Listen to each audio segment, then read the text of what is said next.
What's up, everybody? Welcome to the Action Network podcast presented by BetMGM.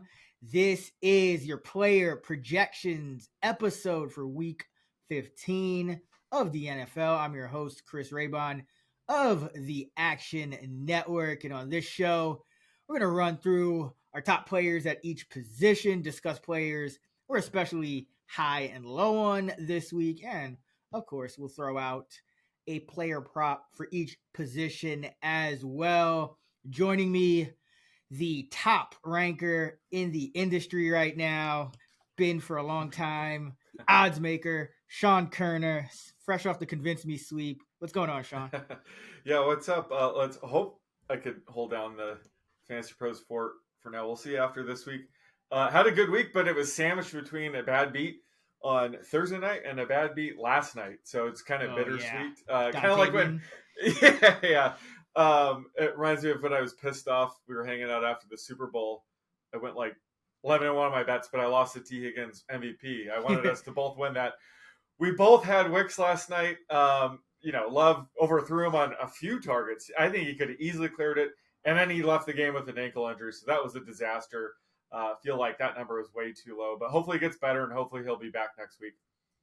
Yeah, that was kind of my week. I probably mushed you because my week in props was just a bunch of those, just like could not get one to drop. Sides did fine, but props, it was just like every prop I took, it seemed like something stupid happened. Yeah. I think my like partner in crime has changed because last year I know you and I, when we were on the same prop, they went like they might have lost like once. This year it's when me and Simon are on the same side for prime time because we usually disagree. So like every time we've been on the same side, it's just crushed. Like we were on the Cowboys this week on Sunday night. Boom, no sweat. So that probably my fault, but I'm just pissed at like all of these good receivers and players keep getting hurt. Like Stroud is hurt, Dante, like all the guys we love just keep going down. Nico got hurt too. The Texans are just dealing with a ton of injuries right now. Yeah, the whole league is like that. Not Trevor Lawrence though. He's good. Oh, yeah, he's fine. But yeah, we'll get into we'll talk through all this stuff. It gets kind of crazy this time of year with the injuries. Certain teams are more motivated than others. Everyone's kind of banged up, but we'll start at quarterback where we have I think a pretty standard week here. Who you got in the top five? I don't know. I have a pretty spicy guy in my top five. Okay. But I have Jalen Hurts, Josh Allen, Lamar Jackson, Brock Purdy, and then Dak Prescott. Yeah, I mean, I got Purdy in my top five too. So okay. I can't even say that's spicy because, I mean, Mahomes is kind of that fringe top five at this point, especially against the Patriots, where you just don't know exactly how that game is going to unfold. It could go so many ways. The Patriots offense is a wild card. Will they force the Chiefs to have to throw? Will Mahomes just use the game to try to get right with the receipt? There's just so many question marks that, I mean, obviously you're starting Mahomes, but it's been up and down for Mahomes this year, mainly because his receivers. I mean, Kadarius Toney, bro. We talked about this dude in the preseason. I feel like every pod I was on, I was like, Kadarius Toney, Jameson Williams. These are two dudes. It's going to be problems. And he's the Chiefs probably wish. I mean, they got the Super Bowl. He giveth and he taketh away, but he sure is take a thing away this year. That was the ultimate Kadarius Toney experience. I mean, that was an absolutely amazing touchdown. Yeah. But due to not looking back at the ref, it was his fault. It didn't count. But still, he's very talented, but he always gets into trouble, and that doesn't help anybody in fantasy. Yeah, it's not helping the Chiefs in reality either, which is then therefore not helping people in fantasy because it seems like everyone in this preseason, we were all trying to figure out, which Chiefs receiver, let's just stock up on Chiefs. They're all cheap. I think we both like Rashee Rice, and as a lot of people did, which is working out. But I mean, besides that, it's been ugly. How would that have been scored? So Kelsey would have had a 30-yard catch there. And then so it'd be one of those things where it would be like a zero receptions, but you get the yards. Yeah, so he would have had what? It would have been no catch for 20 yards and a touchdown. Yes, something like that. So if you had like his reception prop, which is probably 1.5.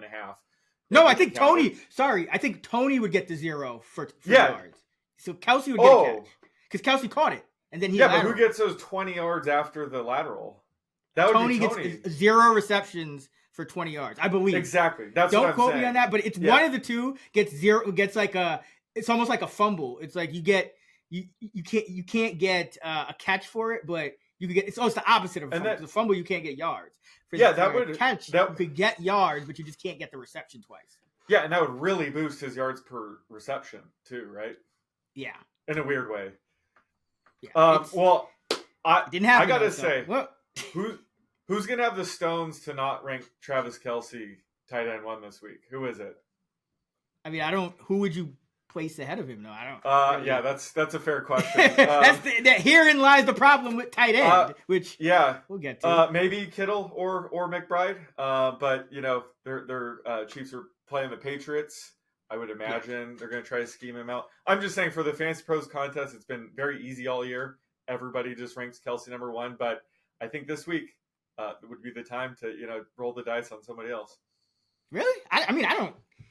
The Patriots don't really intimidate me anymore. I mean, like this is not the same Patriots that like they're a good defense, yes, but I don't.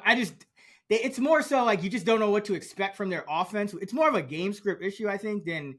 But like I'm not afraid they're just gonna like hold him to like 2 catches for 8 yards, like the way they in like their prime, a number 1 receiver, and he's not a wide receiver. They could do different things with him, and it's Andy Reid, so I think you just got to roll with Kelce. But I mean, obviously, and there's so many more difficult decisions to make this week. Exactly. Right, Travis Kelce, or is this a foreshadow? Are you going to be on the under? Every year around this time, I feel like you're on a Kelce under. Oh no, I have completely given up on that. I already made that one of my rules. Okay, just don't bet him. I'm not going to bet his over, but I'm certainly not betting his under. Speaking of overs, who are you high on at quarterback this week? So assuming Geno Smith is held out again this week, I really like Drew Lock. So right now he's my QB 14 against the Eagles. So I think he could be in the streamer discussion. Just all things considered, he has one of the best wide receiver trios in the game. He's facing a pass funnel defense. This will likely be a pass heavy game script, and he has sneaky rushing upside. So this is a spot where if you're like an underdog and you want to go for like a potential high ceiling play, I think Drew Lock is your guy. So he's the only guy I noticed that I was considerably higher on, obviously because some people are probably projecting Geno Smith back, but I'm pretty much in line consensus. But just Lock's the guy I think it's worth talking about where if you're in a pinch, he could be a great streamer play this week. Obviously, we'll have to wait and see later in the week if he does get the start. Yeah, I mean, you're like the injury whisperer. I feel like every time you mention somebody, they get hurt. Like you gave me a Taysom Hill prop for tight end last week. He doesn't play. I feel like at least one of your DFS lineup picks usually that we do. I don't think I had one there. I think I crushed it. Yeah, it's been better lately. But and I think Taysom's in. Well, to be fair, we talked about 100 players last week, and everybody in the NFL is getting hurt. So I'm gonna land on somebody. But I think the Taysom Hill injury was a sneaky play for the under in that game. But I don't even think he was hurt heading into the week. But either way, I hope I'm not in any way getting anybody hurt here. But I think they're trying to be. I think they're trying to be cautious with Geno Smith. And honestly, at this point, I don't think there's that much of a drop off between either quarterback right now. So I'm leaning towards them playing Drew Lock, but it's so early. Who the hell knows? Yeah, I mean, the thing about the Seahawks, for anybody that doesn't know, is Pete Carroll is like the most misleading, unintentionally misleading coach when it comes to injuries. Some coaches, like, Belichick, they'll just kind of deflect on purpose to for gamesmanship. But Pete Carroll, you can ask him about any injury if it's before game time, and he'll have just this super optimistic, like, he's bouncing around out there, he'll be ready to go. and then all of a sudden, guy's a game time decision and he's out. So, the only thing is Seattle really needs this game. I mean, every game at this point, they need. So I would think if Geno can do anything, he would be. Yeah. He would give it a go. I mean, he played through, what was it, a short week elbow injury against the Niners a couple of Thursdays ago. So I would expect it. But I agree with you that I don't think there's a massive drop off, and that's partly because Geno hasn't played as well this year until that Dallas game. Go figure. Oh, of course. Yeah. On Thursday night, go figure. But I think we'll have a breakdown for the Monday night game in our night shift podcast on the Fantasy Flex channel later in the week. But yeah, that Philly pass defense is just flat out bad. So whatever quarterback goes for Seattle, I think is in play. Like I wouldn't even think twice about it. I am high on Matthew Stafford this week. He's my QB 7, and it might end up QB 6. He's right there. But he's going up against this Washington Commanders defense that, despite the Broncos giving up 70 to the Dolphins earlier this year, I mean, there's some bad defenses in the league. No pass defense is ranked below the Commanders in pass defense DVOA this year. They're down to 32.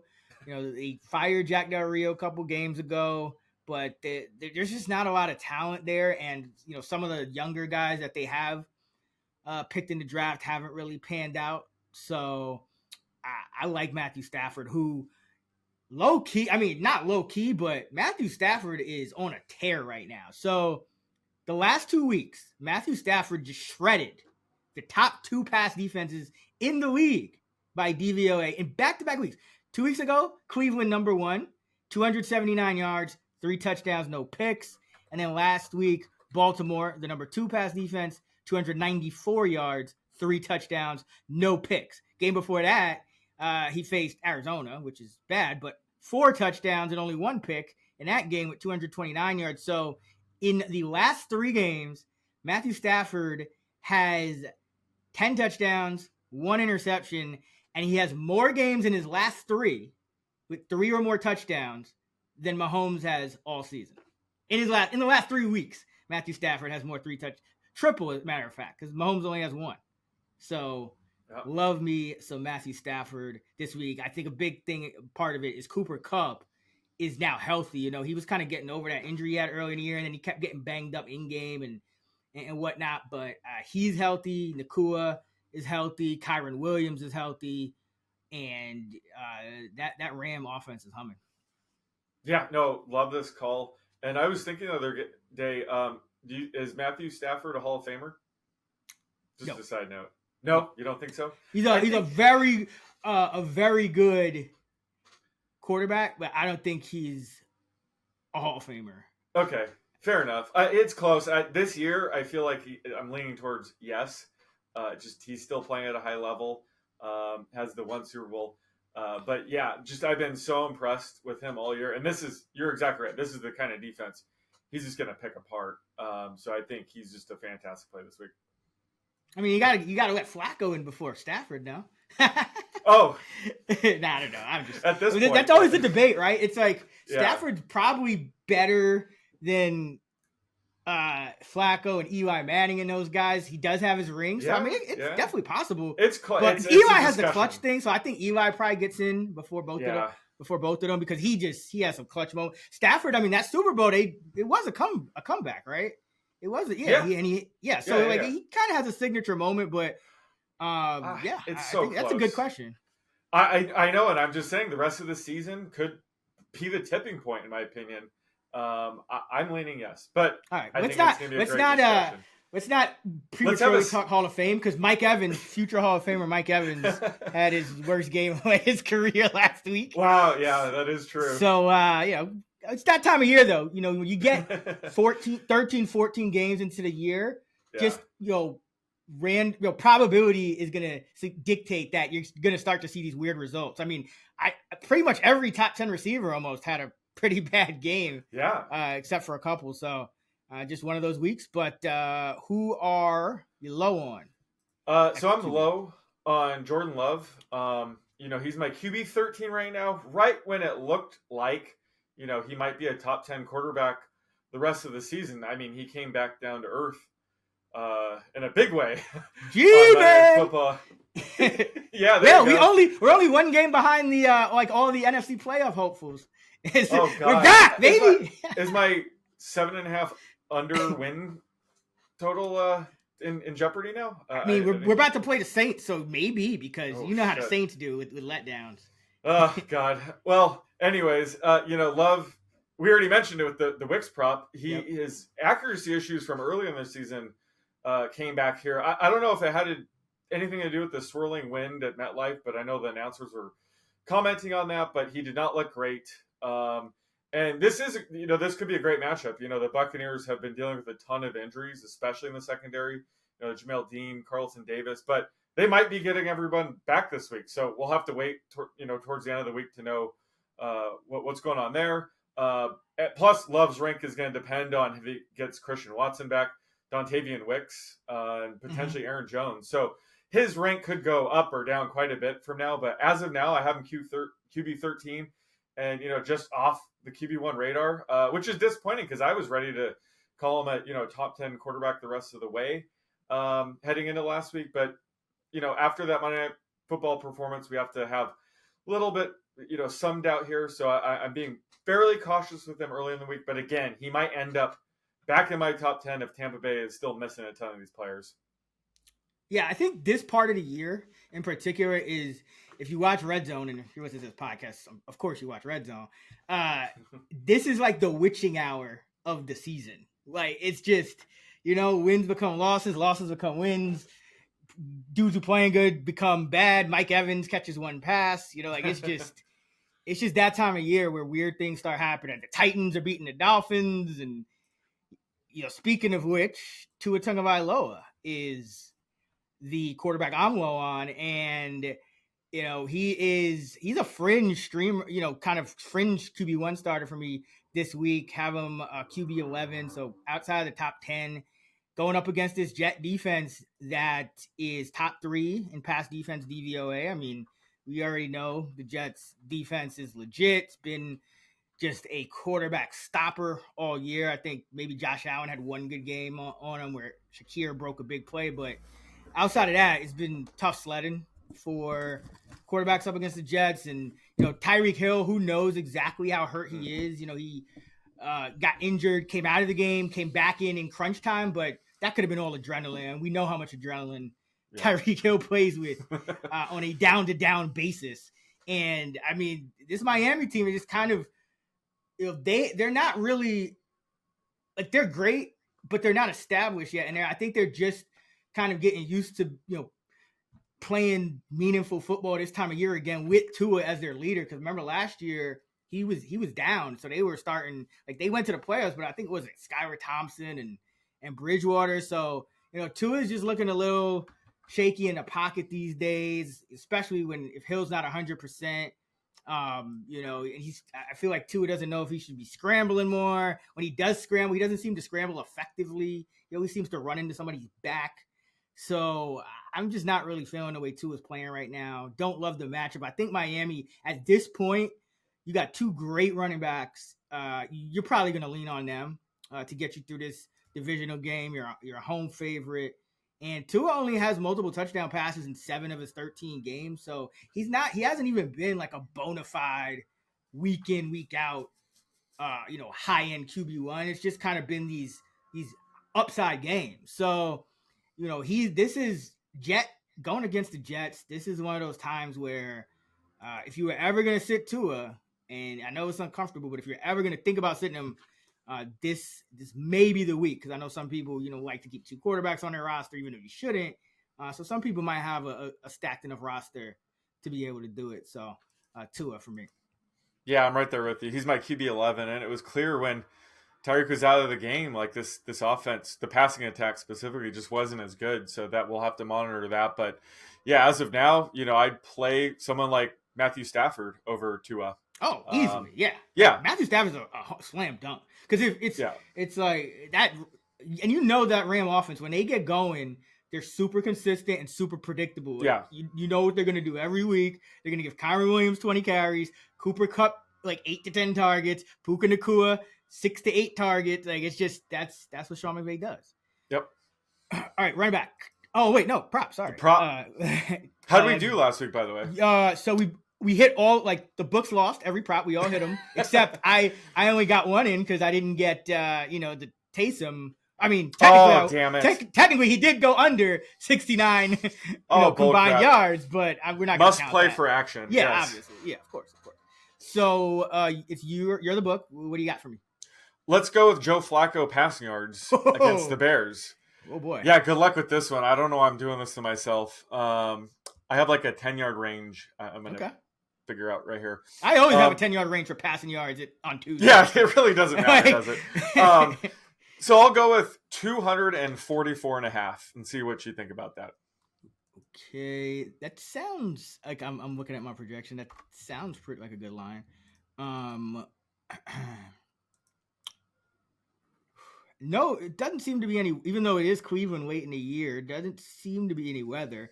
Oh damn! Yeah, I have him projected exactly at 244. Oh really? Oh my god! So that is, I mean, that's my average projection. Median is about 3-4 yards usually for something like that. Well, for passing yards, usually the average is the median, and it doesn't even matter. It's usually a little lower though. Like I think it's 99.3% of it, or something like that. Yeah, exactly. I've run the numbers, so I'm gonna go under because I think the Cleveland played the Rams, who are humming on offense, and then they played the Jaguars, who feisty with Lawrence.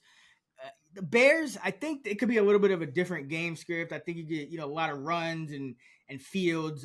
Fields could turn the ball over and they could lose a possession or two. So that's a great line because it's exactly what I have it, and it's Tuesday.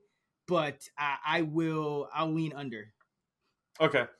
Yeah, and that's always a great way to think about it. That passing yard props aren't necessarily just about the quarterback and throwing the ball. It's what is the other team doing? Are they forcing more passes or runs? So yeah, I think that I'm down on the Bears offense this week, so maybe that could lead to Flacco just throwing a bit less here. Yeah, I think I got an idea for some offseason content we could do. Like, we should just do pods where we actually just instead of player projections, because there's no players to project, just kind of talk about that, like passing yard projections and what makes you raise or lower it from their baseline, because we've talked about this every week on Tuesday, Wednesday when props first get released. We'll be off 20, 30 yards on some of these passing props. And then by the end of the week, it's they'll converge to the numbers we had in the first place. Meanwhile, we're did we miss something? Did I miss something? Yeah. So yeah, we talk about that in the Discord, during the game. I usually say, even if we have the under on a passing yard prop, I'm if he throws for a 10-yard touchdown on this play, that is amazing for under. There's times where you actually want to root for a quarterback to throw for a touchdown. And a lot of people are wow, I didn't even think of it that way. But when it comes to projections, you kind of have to be thinking about the game script and things like that. So a lot goes into it. Would love to dive in it to you when we have, a lot more free time. All right, let's go to running back. Who you got in the top 5? So I got, Christian McCaffrey, obviously. Then Kyron Williams, number 2. Zach Moss, Bijan Robinson. And then it's a tie. I'm going to give the tie to Rachaad White for number 5. Let me guess the other tie. Alvin Kamara or Saquon? Close. They're both right there. It was neither one of those guys, though. Oh, who was it? Joe Mixon. Ooh, okay. I got, McCaffrey, Kyron Williams, Zach Moss, Kamara 4, and Rachaad White 5.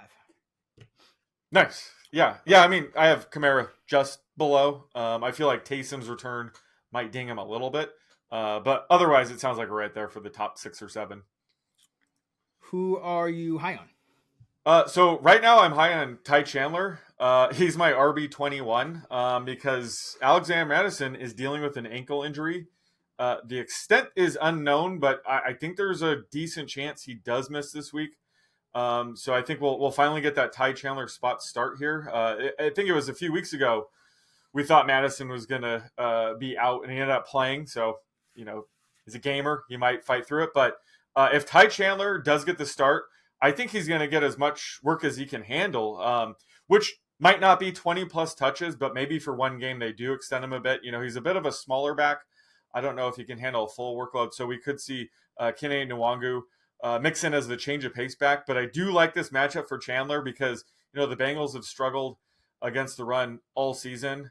And if Nick Mullins is quarterback, I think it's more likely he's going to be checking down to his running back than Josh Dobbs would. So I do like Chandler's upside as a pass catcher as well.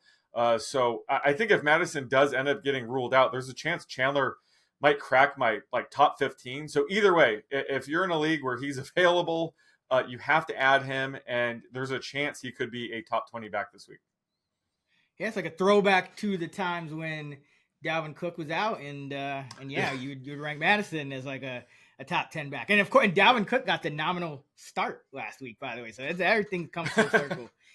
Seriously. Speaking of coming full circle, Zeke Elliott is back as a starting running back in this league. Loved him last week, love him again this week's. Reportedly, Ramondre Stevenson dealing with a multi-week injury. They're saying that he's not out for the year yet, or at least they haven't announced him as such. But sounds like he's missing another week. And I talked about this last week. Zeke played 94% of the non-Ramondre snaps in the game he went down. Last week, 100% of the backfield snaps. The only time Zeke came off the field was when they went empty and did not use a running back. 29 touches, 141 scrimmage yards, and a touchdown for Zeke last week. In the last 2 weeks combined, 50 touches, including 11 catches. So PPR still doing things. 50 touches, 232 scrimmage yards, and a touchdown. And Kansas City is something of a run funnel here, for as long as you could keep it close, which has been easier to do with all the receivers just vomiting on themselves. So Kansas City is number 5 in pass defense DVOA and 30th against the run. And some of that is by design. Obviously, when you have Mahomes and you are comfortable letting teams run on you. So they might stack the box a little more against Zeke, but we've seen this Patriot offense, especially with Bailey Zappi, really with everybody this year, is they have to run the offense through the running backs, whether it's in the receiving game, whether it's handing the ball off, whatever they're doing, it has to go through the running back. And with Stevenson out, Zeke is the Patriot offense. So Zeke is my RB7. He's wow. RB22 in consensus. I was like probably 7 to 10 spots higher on him last week too than consensus. I just think, I know it's ugly because, kind of when you think of Zeke, you're like, oh, he's washed. All he can do is short yardage. But we know running backs, like the talent, when you have that much volume, when you're playing every snap, it doesn't matter how fast you can run or how quick you are moving left and right. You're gonna get 2 to 4 yards on most touches, on average. So that's all we need here from Zeke. So love Zeke this week against KC. Yeah, he's in my top 10 as well. Last week I was calling him dollar store Zach Moss. He might just be Zach Moss. Yeah, he beat out Zach Moss in terms of fantasy production. Yeah, that's what I'm saying. But a lot of the running back moves they've made the past week, it's just so clear that he's the only back they're going to give touches to because they made Michael Hasty inactive, healthy scratch. Yeah, and then they didn't even let Kevin Harris or Ty Montgomery get any carries, and they cut Ty Montgomery. So... And they had no receivers, so Montgomery must have really been bad. They cut They cut him from 2 positions of need. Yeah, no kidding. You have to project Zeke for just massive volume, and like you said, the efficiency at that point really doesn't matter. He's in my top 10 as well. Who are you low on? I'm low on Austin Eckler. And as I like to do on Tuesday, I just let my raw projections ride. And as of now, he's my RB20, which is weird to say, but he's really struggled as a runner this season. I think maybe he's been just playing through an injury, maybe playing it down. But now that Justin Herbert's out for the season, this is a lost season for the Chargers. I don't see them really just giving Eckler a ton of work. Plus, the offense just won't provide him with as many goal line opportunities with Easton Stick under center. That's really been what's been fueling Eckler's fantasy value this year. And Stick might be less willing to check down than Herbert. Stick, if given the opportunity, he does have some pretty good rushing upside. He might scramble at an even higher rate than Herbert did. Before last week's game, the Chargers, or the beat reporter was saying, I guess, that they were looking to maybe split work between Eckler and Kelly, and it was actually Isaiah Spiller who saw quite a bit of work. So maybe they're just trying to evaluate 2024 and beyond, and they might limit Eckler's work here. And he doesn't have as much touchdown upside. So just all these factors had him fall all the way down to RB20 for me. It sounds insane. I might fudge him up a little bit, but just the raw projections to begin the week are not good for Austin Eckler. Yeah, I heard those reports, and the reports were like Spiller was going to be active. It seems more like Kelly. They like Spiller overtook Kelly, right? But they said they were going to ride the hot hand, and obviously Eckler's still the most likely player of those guys to get the hot hand. So I actually thought he looked as good as he's looked all year, since week 1 at least, last week. But I do have him RB15, so you can't project him for quite as much work and snaps as you could most of the year. But short week, uncertainty at quarterback. It's ugly. I mean, there is a chance they just ride him and give him like the most touches he's had. But like you said, without Herbert, the touchdown equity goes way down.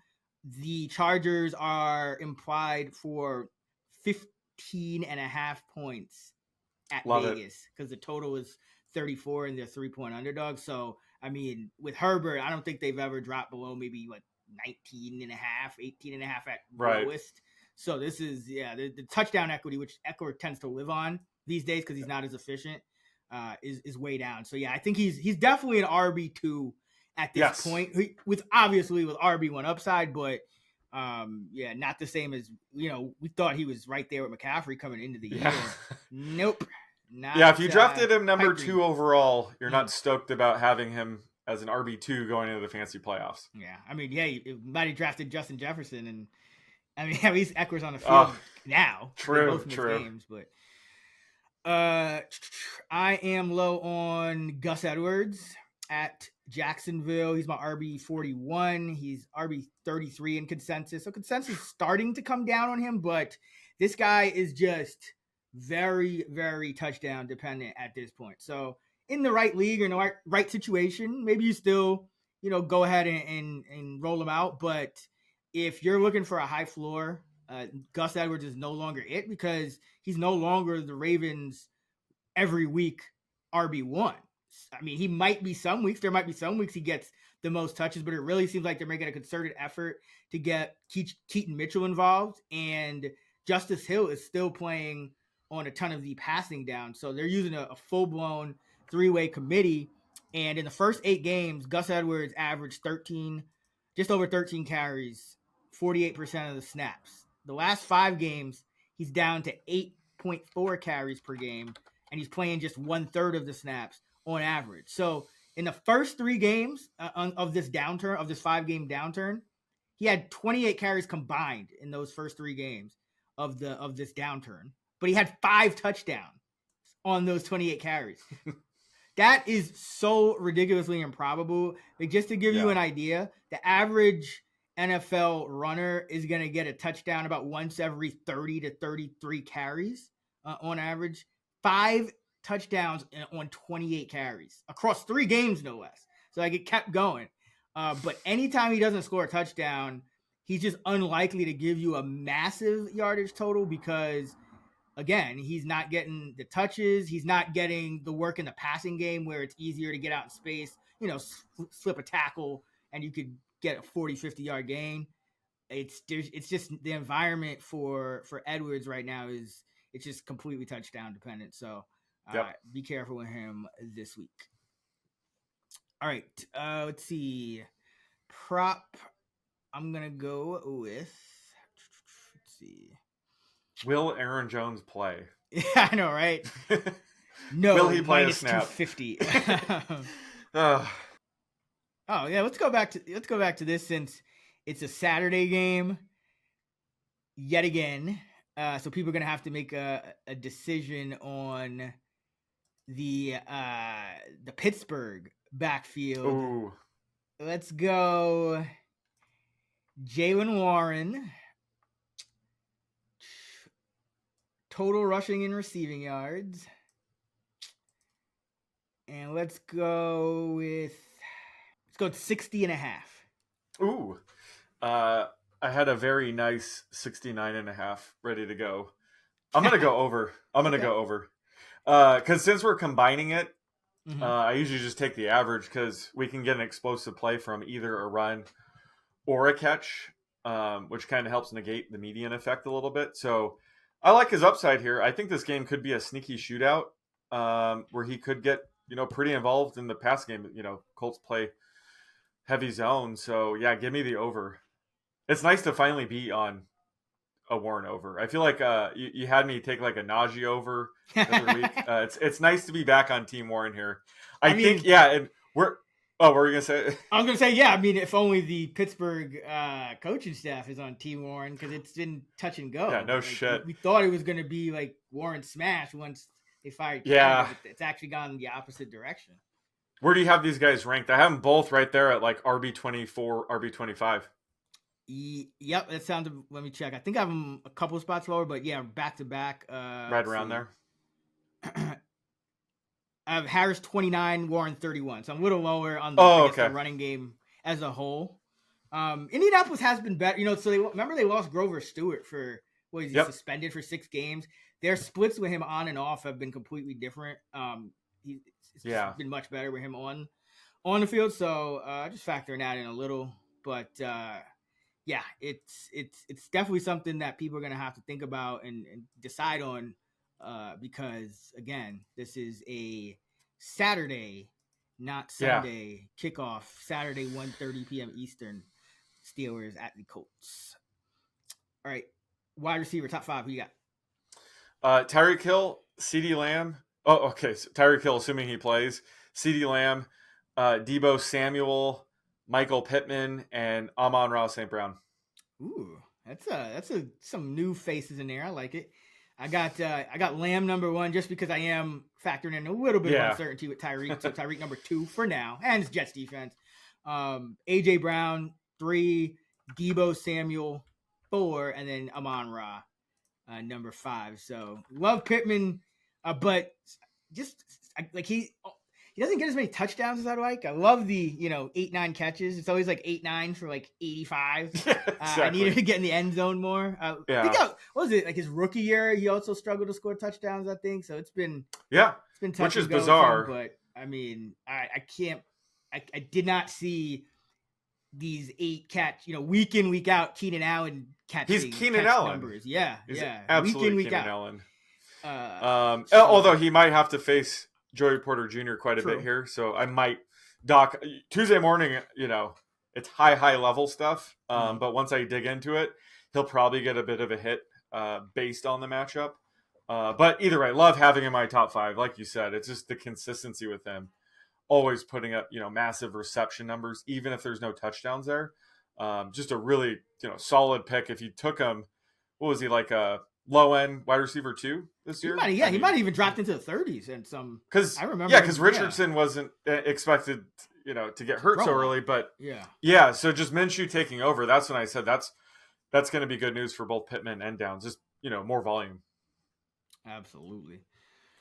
All right, who are you high on at wide receiver this week? I'm really high on Amari Cooper against the Bears. He's my wide receiver 18, and Joe Flacco has injected some life in this Browns passing offense. It's rare you see a team turn to its 4th starting quarterback of the season, and it makes the passing offense better. It's a really rare thing, but we have to be factoring that in because that's what's happening right now. It's also a pass funnel matchup here against the Bears, although the run defense is kind of leaky against the Lions. I do think they'll get it back together here, but I could see Flacco throwing it around again here. And Cooper has seen a target on 31% of his routes with Joe Flacco under center.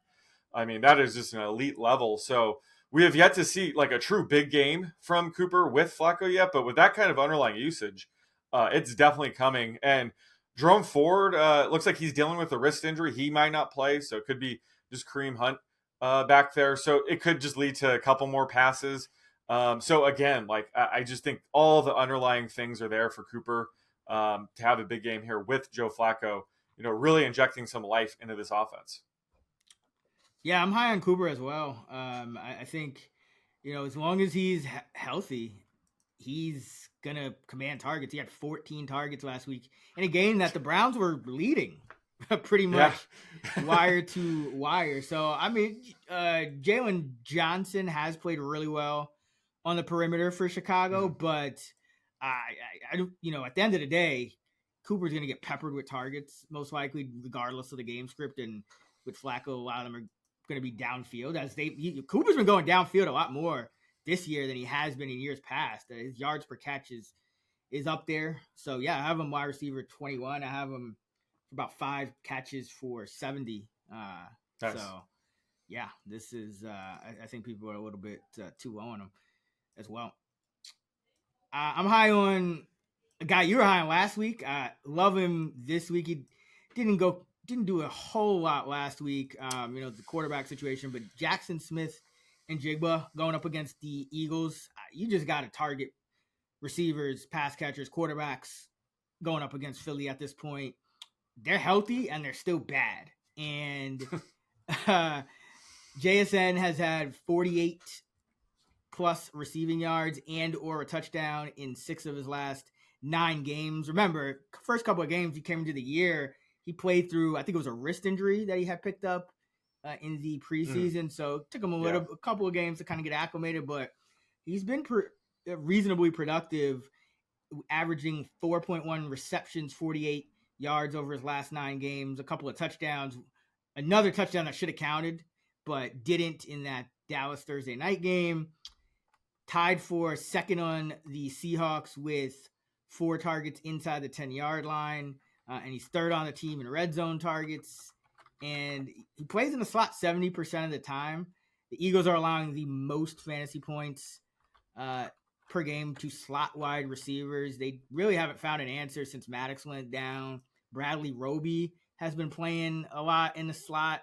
He's got a PFF grade of 58.9, which is 86th of 119 qualified cornerbacks. And it seems like everyone they try in the slot, no matter what they do, they don't really have an answer. That's why CeeDee Lamb was able to get his last week. I mean, at this point, Philadelphia just really misses Jonathan Gannon, and they really miss, everybody, on the outside being a year younger in that secondary, because it's just been tough. So I think, the Seahawks kind of ebbs and flows here. We finally got a big Lockett game.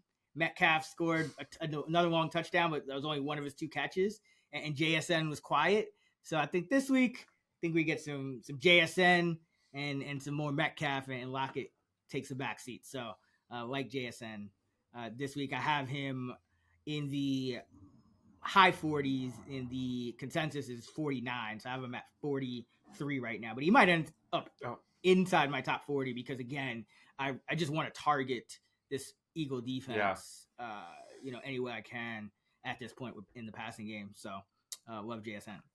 Yeah, love me some JSN. He's my wide receiver 37. Oh, there you go. I am actively trying to be too high on him right now. And if you're a dynasty, now's the time. Just go try to get him because, again, he's still playing behind DK Metcalf and Tyler Lockett. But over the next couple seasons, he's going to become the man in this offense, or one of them. So, love his upside going forward. Yeah, and he's one of those guys, even though he plays the slot, he's capable of going downfield, almost like remember Victor Cruz back in the day where, he's a slot receiver, but he could just go deep from the slot. They're starting to do that a little more with JSN now, where his average up the target is starting to creep up, and he's having some more explosives. So, and getting a lot of screens too, which are easy catches. I think he's like 17 screens already this year. So those are just, I think he's 17 of 17 on screens. So yeah, it's just that's why he has that floor. Who are you low on? I'm low on Jacoby Myers against the Chargers. I've liked him as like a potential wide receiver 3 play the past few weeks, but he's my wide receiver 48 to open the week. Cooled off a bit last game. Still had 5 catches, but for only 25 yards. I just don't like him as much in this spot against the Chargers, who just lost Justin Herbert. Keenan Allen and Gerald Everett are also banged up, so the Chargers could really struggle to put up points here. And we've seen the Raiders just be very run heavy whenever they can play with a lead or a close game. So Myers is a player who banks on volume. So if it's a run heavy game plan, it's just not going to be as many targets to go around. So he's just off the wide receiver 3 flex radar for me now. Just don't like the spot for him. If the Raiders ever get into a game script where they're touchdown underdogs or more, that's when he'll be back in play for me. But for this matchup specifically, I'm pretty down on him. I just think he's a DFS play at this point. I don't really know how to predict when Jacoby Myers will go off. I just know that he's going to do it much more consistently than I think we thought coming into the year. But yeah, I haven't found anything week to week that okay, this is a Jacoby Myers league. It's just every once in a while or every other 2-3 weeks he just put up a big game. Oh yeah, Jacoby Myers. Yeah, he's that's good. a good. Is that a preview for our showdown slate coming up?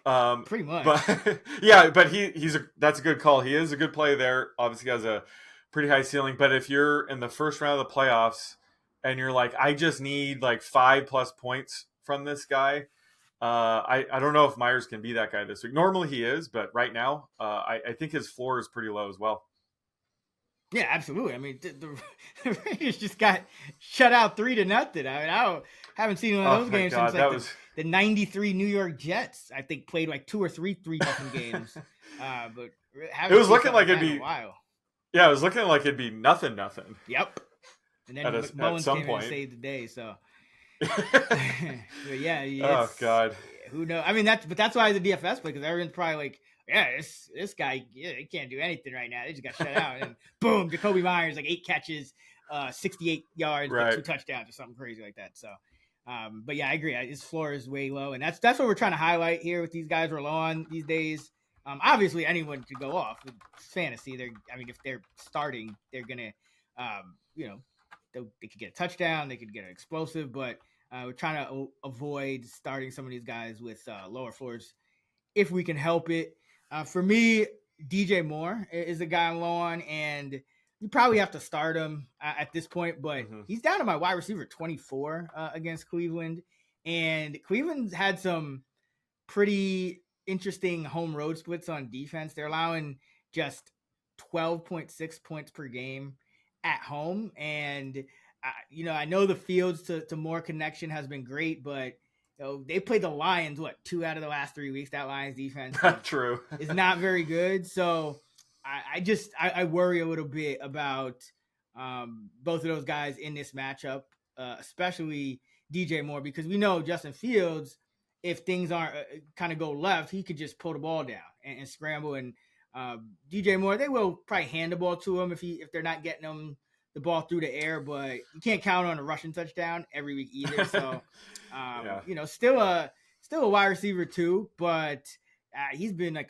bona fide wide receiver 1 these last few weeks. He's had stretches like this in the past with Carolina as well, where you just week in, week out wide receiver 1, top 12 guy. This week, more as a low end wide receiver 2 in just a tough matchup for Justin Fields on the road.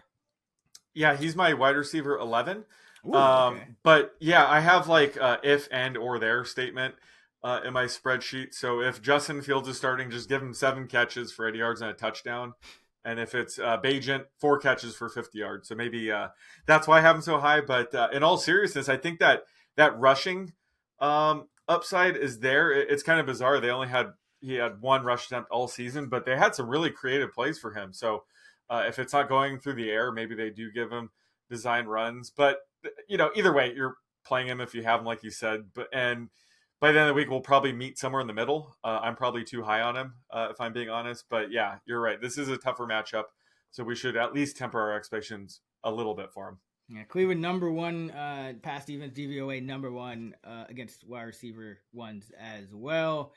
Who do you got for the prop? So I was deciding between these 2 future Hall of Famers. And then I realized, you know what? I have the same exact projection for both of these guys. So let's just go which one will have more yards. Keenan Allen with Easton Stick under center. This is all assuming Keenan Allen plays. I hope I'm not jinxing him here. Here we go. Versus Mike Evans against the Packers. I have them both at the same exact projection. And you mentioned it, Evans is coming off one of his worst games ever. It might be Chris Godwin's wife's fault. Because she was harping on them, but not giving her hubby some targets, and he had a squeaky old game. So we know, Mike Evans' big game is coming. Usually happens after a bad game. But just curious where you're projecting both these guys, and who do you have more yards? I'll give Evans the lean at minus a half a yard here. I mean, Evans almost had a crazy touchdown, so it could have been a much different stat line for Evans if he gets that. He had his hand hit before his second foot. Late in the game, so let's see here. And Keenan dropped like a gimme 20+ yard catch as well. Yeah, Keenan started. I think his stat line at one point was just super ugly though. Like he had like 5 targets. I don't think he had a catch for like the first. Yeah, like he was having a rough game. Ended up just fine, 6 catches for 68 yards. But again, he dropped one that probably would have gone 20+. It was bad throw by Herbert, but Keenan probably should have caught it.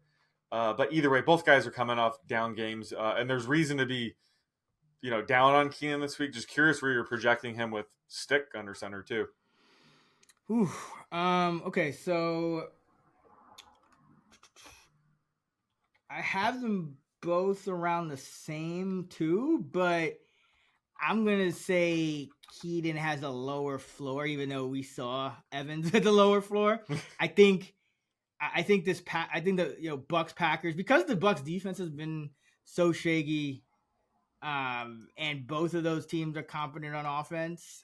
I'm gonna take Evans as the guy who finishes with more yards because, well, Keenan, he doesn't really have a Godwin to deal with. I mean, maybe Palmer will be back, but the Stick uncertainty, I think, I want certainty with my projections, and with Baker Mayfield, I have 13 games of Evans to Baker, and 1 or 2 of them have been bad, whereas I really don't have anything to go off of for Keenan Allen's floor with Easton Stick starting, except for the half of last week's game. So I gotta go Evans here, and I love to buy these guys coming off bad games, bounce back spots. So yeah, give me Mike Evans.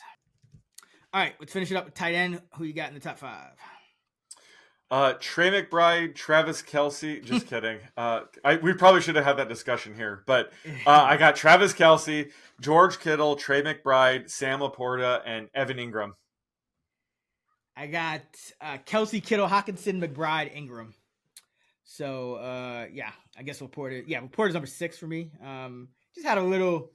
He's still been consistent, but doesn't always have the ceiling. Although I lean over for that Lions Broncos game. So Laporta may end up in my top 5, but I don't know who to take out. I guess Ingram or Hawkinson. I can't take Hawkinson out though. Mullins targeted him every play once he gave. He stored some order to that Viking offense. So yeah. But who are you high on? I'm high on Isaiah Likely. He's my tight end 10. And I was saying last week, a lot of people dropped in because the Ravens were on bye, but I mean, he's essentially playing the Mark Andrews role, and clearly he's not as good as Mark Andrews, but still, he's in that same role. He ran over a 90% routes run rate last week, turned in a massive, 5-catch, 83-yard, 1 touchdown line, thanks to just the Rams defense being awful against tight coverages. Ends. They blew the same coverage twice. Yeah, they left them open a lot. But the Jags defense has been shaky lately too. They allowed the conglomerate of Bengals tight ends to have a good game. And David Njoku, my boy last week, 6 catches, 91 yards, and 2 touchdowns. Likely he's not as good as Mark Andrews, but he was the best backup tight end in all of football. So he's still a very good tight end. We have to treat him like a top 10, tight end. And I think the Jaguars defense isn't one we should be fearing right now. So I'm just really high on Likely again this week. How dare you when Trey McBride is out here balling. Trey McBride was unbeknownst to us because like his career started pretty slow. Like he wasn't very impressive, and then all of a sudden, like he just so. But again, no, last year, like he was absolutely the best backup. This year, I'd say Trey McBride was probably the best backup. It just kind of flew under the radar until he got on the field, and then. Oh, absolutely. I wasn't considering him a backup right now, but you're absolutely right. Earlier in the season when Zach Ertz was a starter, at that time Trey McBride was clearly the best backup.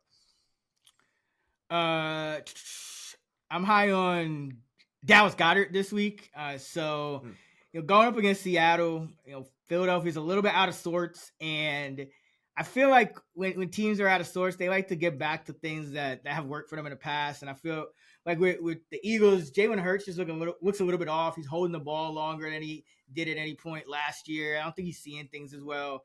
So I think they're going to want to get Goddard going here. And I think it makes some sense against this matchup because you do have cornerbacks who can kind of wreak some havoc and, Woolen and Witherspoon, of course. So yes, you're going to obviously target A.J. Brown and Devontae Smith a ton, but I think part of the issue with the Eagles is that they haven't been spreading the ball around as much, and Goddard is one of the best number 3 targets in the game.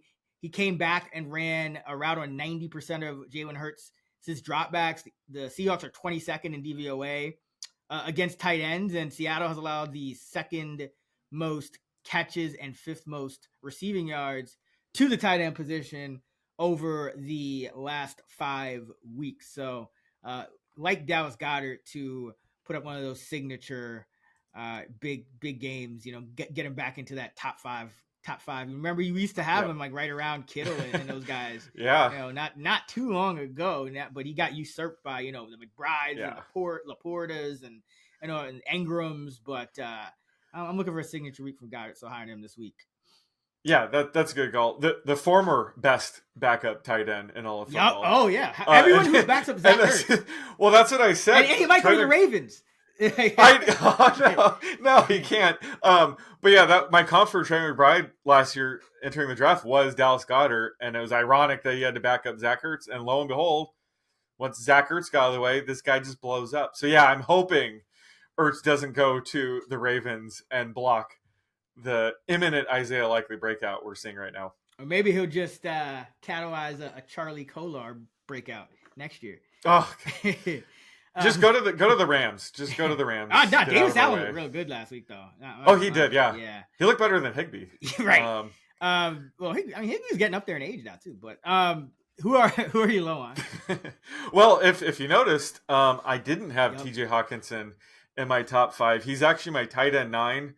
Probably a little bit too low, but I'm rolling with it. If you have him, you're starting him. I'm not saying sit him, but the Vikings offense just looks broken right now. They're dealing with injuries along the offensive line, bad quarterback play, which ultimately led them to turn to Nick Mullins.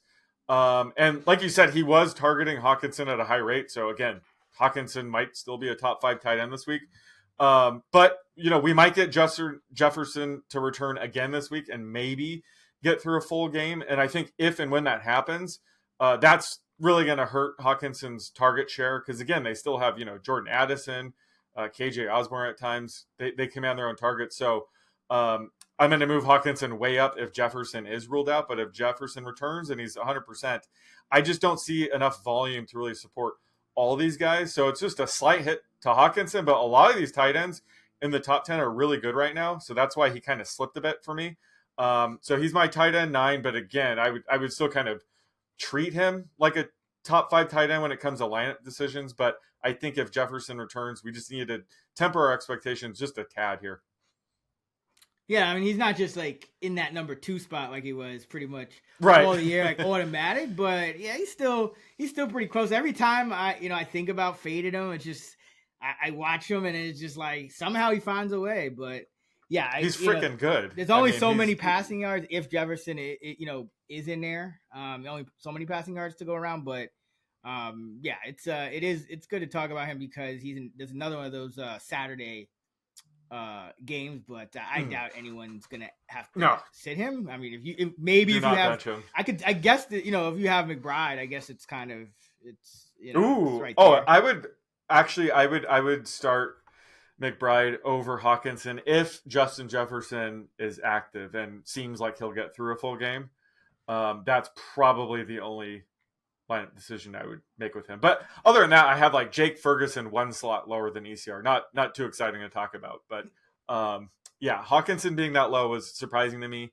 I'll probably bump him up a bit, but either way, a little bit lower on him than most weeks. I mean, there's actually some with Goddard back. There are some options. Yeah, this week I'm low on Hunter Henry. He's a consensus tight end 15, and like, have we learned nothing? I mean, like, we're gonna trust a Patriot pass catcher?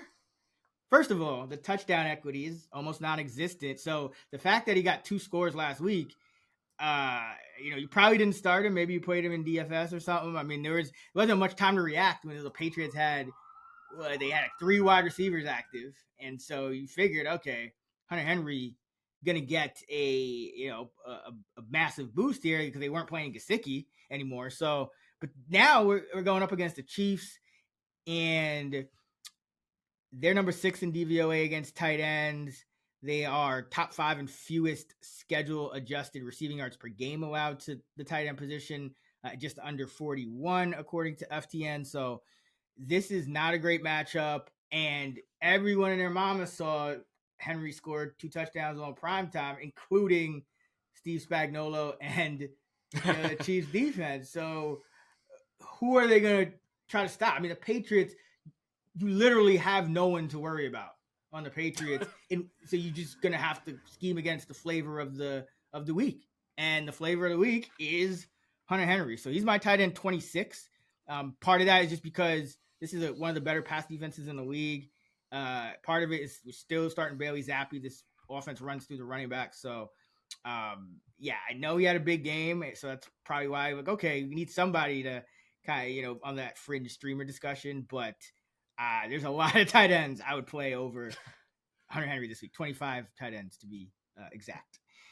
Yep, same here. He's my tight end 25. And that Thursday night game was his birthday, so maybe those 2 touchdowns were a gift to him. But yeah, if you're chasing touchdowns at tight end, especially a guy like that, you're going to get yourself killed. Just play somebody that we have ranked in the top 15, because I don't think that was a sustainable performance from him.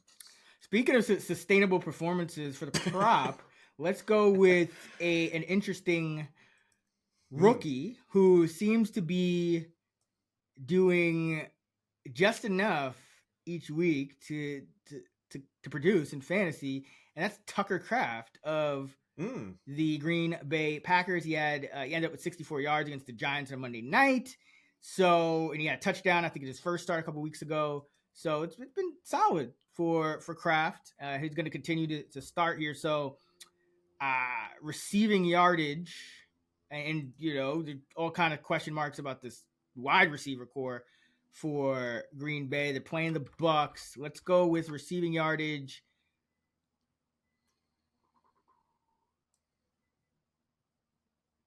$32.5. Ooh, over. I was thinking like 34.5. Just like you said, like with Christian Watson and maybe Wicks missing, who knows if Aaron Jones will play again. I'm going to have to lean over here. But that's a good line. If everybody's back, that's probably exactly where I'll have it. So I'm just kind of banking on 1 or 2 of those guys being ruled out here. But yeah, he's been playing well.